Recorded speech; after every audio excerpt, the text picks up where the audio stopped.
अस्सलाम वालेकुम दोस्तों। जीअं त आउं आहियां मोहम्मद इसाक परियार। अॼु असां हिकु अहम दीनी ऐं समाजी मसइले ते ॻाल्हाइण थो चाहियां। उहो आहे ज़कात जो मसइलो।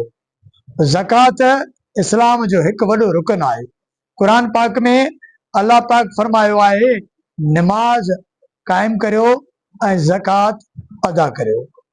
ज़कात जो मक़सदु आहे त ग़रीब, यतीम, मिसकीन ऐं बेसहारा माण्हुनि ताईं माली सहायता पहुचे।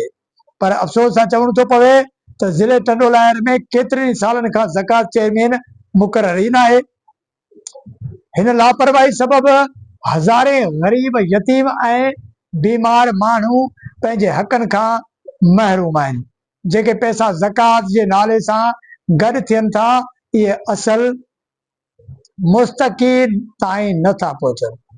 इहो न रुगो बेइंसाफ़ी आहे, पर वॾो ज़ुल्म बि आहे।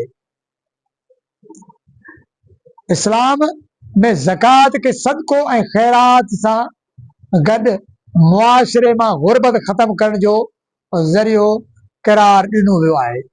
जेकॾहिं हीअ रक़म सही तरीक़े सां विरहाई वञे, केतिरनि ई ग़रीबनि जा घर हली सघनि था। बीमार माण्हू इलाज कराए सघनि था ऐं यतीम ॿार तइलीम हासिल करे सघनि था। पर हुकूमत लाॻापियल अख़्तियारनि खे असांजी पुरज़ोर मुंहिंजी अपील आहे त ज़िले टंडोलायर में फौरी तौर ते ज़कात जो चेयरमैन मुक़रर कयो वञे। सालनि खां पियल ज़कात जो पैसो शफ़ाफ़ तरीक़े सां असल हक़दारनि ताईं पहुचायो वञे ऐं ज़कात जे निज़ाम खे मज़बूत बणाए ग़रीबनि जा हक़ संदन हथ में ॾिना वञनि। अचो त सभु गॾिजी आवाज़ उथारियूं त जीअं कंहिं बि ग़रीब जो हक़ ज़ाया न थिए। अल्लाह पाक असांखे पंहिंजे फ़र्ज़नि ते अमल करण ऐं ग़रीबनि जी सहायता करण जी तौफ़ीक़ अता फरमाए।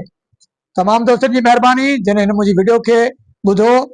मुंहिंजे यूट्यूब चैनल जेको MI व्लॉगर आहे उनखे सब्सक्राइब करियो, फेसबुक जेको ID आहे उनखे फॉलो बि कयो ऐं शेयर बि वधि खां वधि कयो त जीअं तव्हां वटि आईंदा मुंहिंजी हर वीडियो जेका आहे पहुचंदी रहे। इंशाल्लाह वरी कंहिं ॿिए टॉपिक ते तव्हां सां ज़रूरु मुलाक़ात थींदी। तेसि ताईं ॾींदो कैमरामैन ज़ोएब अली परियार ऐं मोहम्मद इसाक परियार खे इजाज़त। अल्लाह निगहबान। पाकिस्तान ज़िंदाबाद।